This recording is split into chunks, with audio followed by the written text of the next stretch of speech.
Gue ngerokok dari SMP, total 15 tahun. Dan 5 tahun terakhir gue pindah ke rokok elektrik. Karena gue kira ya lebih nggak sebahaya itu ya. Karena kan nggak ada pembakaran, nggak ada tar katanya kan. Dan gue di ronsen, paru-paru gue tinggal setengah gitu ya. Divonis dokter pneumotoraks. Dan saya harus segera dioperasi. Sebelum gue memutuskan untuk dirawat di Siloam Lipo Village, gue udah keliling beberapa rumah sakit, konsul ke dokter luar negeri juga.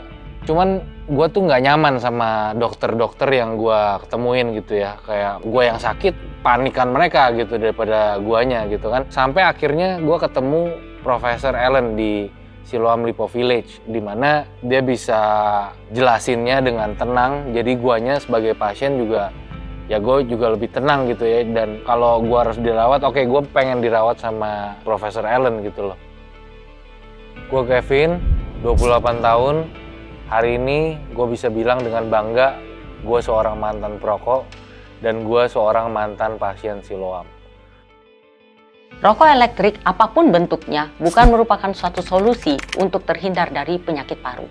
Walaupun rokok elektrik itu tidak mengandung tar dan tidak diklaim sebagai sesuatu yang lebih aman dibandingkan dengan rokok tembakau, namun di dalam rokok elektrik tetap terkandung zat-zat yang membahayakan. Dalam liquid ini bisa mengandung zat-zat yang seperti flavoring ya, kemudian ada nikotinnya. Jadi dalam liquid itu sendiri mengandung zat yang bersifat karsinogenik ya, terutama adalah asetildehid yang akan terbakar, dan kalau itu terbakar akan menimbulkan sifat karsinogenik bagi paru. Ada juga mengandung yang kita sebut dengan diasetil, dan diasetil dan akrolein ini akan bisa menyebabkan paru-paru itu menjadi rusak dengan sebutan popcorn lung, kerusakan pada paru yang sifatnya permanen.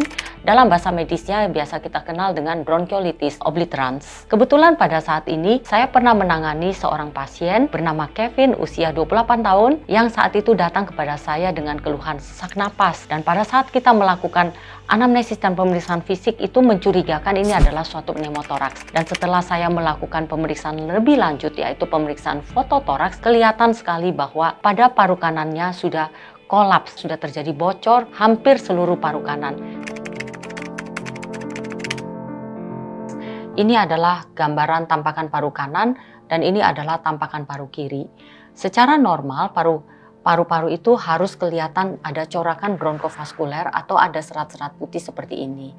Kemudian pada paru kanan, jika kita perhatikan, paru kanan Kevin itu mengalami kolaps atau penguncupan. Ini adalah yang warna hitam, ini adalah gambaran avaskuler atau bagian dari lapangan paru yang tidak mengandung pembuluh darah. Karena paru-parunya itu adalah paru-paru yang kolaps, paru-paru yang menguncup. Dan juga kita bisa melihat ini ada gambaran pleural line yang menandakan bahwa paru-paru ini memang sudah terjadi pneumotoraks. Biarpun lu mau bayar gue pun untuk ngerokok, gue nggak mau, gue kapok sama yang namanya rokok, apapun bentuknya. Karena cukup banyak anak-anak muda yang mengunjungi dokter spesialis paru dengan keluhan sesak napas, bahkan batuk. Dan setelah dilakukan pemeriksaan lebih lanjut, ternyata mereka bernasib sama seperti Kevin, yaitu menderita pneumotoraks spontan sekunder yang diakibatkan oleh rokok elektrik. Dulu sebelum gue sakit, gue termasuk sehat lah ya orangnya. Tiap hari gue nge-gym, gue bisa goes 100-an kilo. Nggak pernah ada riwayat penyakit apapun, apalagi paru-paru. Tiba-tiba dada gue sakit, batuk-batuk. Batuknya itu berlangsung sekitar semingguan. Akhirnya gue ke dokter, gue ke rumah sakit, dan paru-paru kanan gue nggak ngembang gitu. Total gue dirawat itu 3 minggu. Step pertama gue dicolok pakai mesin dulu, water seal drainage, terus dipasang selang, dipompa keluar anginnya, dan kita tunggu seminggu apakah si paru-paru itu bisa nutup sendiri atau enggak, dan ternyata enggak. Akhirnya gue dioperasi, dibuang bagian paru-paru yang gosong itu, dan paru-paru gue di stapler lagi gitu ya. Gue yakin kalau lu tanya perokok gitu ya, mau nggak dia stop? Ya mau pasti. Cuman kenapa mereka nggak stop ya, niatnya itu nggak ada. Kalau lu nggak ngerasain sendiri sakitnya ya emang susah sih. Kayak gue juga dulu, gue sehat-sehat aja nggak ada alasan untuk gue stop gitu kan. Ya jangan sampai nyesel aja sih ya, dimana lu udah sakit baru lu sadar gitu kayak gue.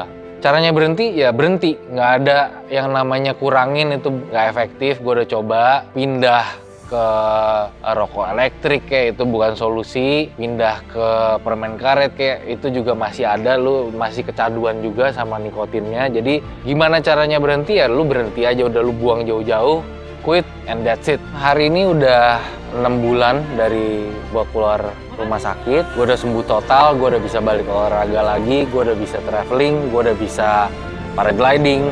Ya, gue berterima kasih banget sama semua dokter di Siloam Lipo Village dan juga semua tim suster yang udah ngerawat gue dengan sepenuh hati selama gue sakit. So, thank you so much Siloam.